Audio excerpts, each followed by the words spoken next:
Many years ago, I noticed a little anomaly while buying coins on either eBay or just about any other online platform, even offline to some extent. So I would collect coins like wheat pennies, or I would go out and buy a silver bar. And one thing I noticed is that the more obscure the quantity is, the higher the price people can seem to get away with charging. So when I would buy, for example, wheat pennies or buffalo nickels or something like whatever it is, and somebody's selling me 100 coins or 1,000 coins or some really round number, it was very hard to overcharge people. So what a lot of dealers would do, and I think this was the most clever thing in the world at the time. I didn't fall for it, but I thought it was very clever. They would sell you a pound of wheat pennies or a pound of buffalo nickels, and when you looked it up, a pound was for pennies. I believe it was 154 coins. So I don't remember for nickels. I used to collect a lot of pennies, so I know. 154 pennies make a pound of pure copper. For a pound of coins, I'm not sure what it is. But because it was an awkward number, a lot of dealers or collectors or anybody for that matter could get away with charging quite a bit more, and people would be none the wiser. The same would go with silver bars. If you were selling an ounce or 10 ounces or 100 ounces or 1,000 ounces or even 50 ounces, it was very difficult to charge a very high premium. But sell a kilo of silver or an awkward collectible silver bar that has a very unround number, or a hand poured bar that's 42.8 ounces.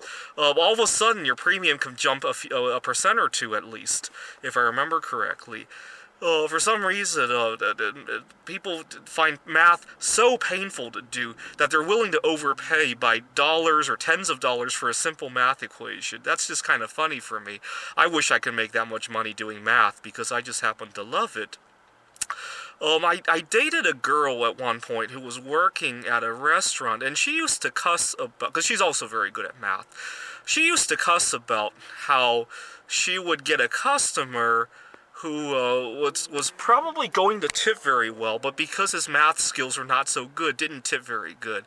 But sometimes it would go the other way around. She had somebody whose math was horrible and gave a big tip by mistake. So it was when she got somebody who was on the not so bright side of math, she always got a little worried. You know, it was a little bit of a gamble for her when she would get a table like that. She would joke about this. Where else? Oh, I was at a coin show one time, and I was living in New York. In New York, if you buy less than $1,000 worth of coins at one time, you have to pay a sales tax. And at the coin show, the dealer was offering that he would pay your sales tax for you. And he had this cash register, and I remember the sales tax was 8%, and he would enter it as an 8% discount on the register, because he still needs to pay the tax to New York. And he would enter an 8% discount and then add the 8% tax. And of course, the numbers didn't come up. And they shouldn't. If you take $100 and you take 8% off, you have $92, but you're adding tax on $92, which is a little bit less than $8, right? But the dealer couldn't understand that. He cussed at his machine all day, saying he had a problem with his machine.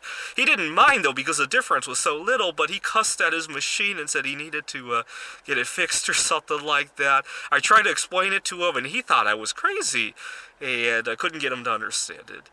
So what's your funniest story about somebody who had a misconception about math? Leave a comment.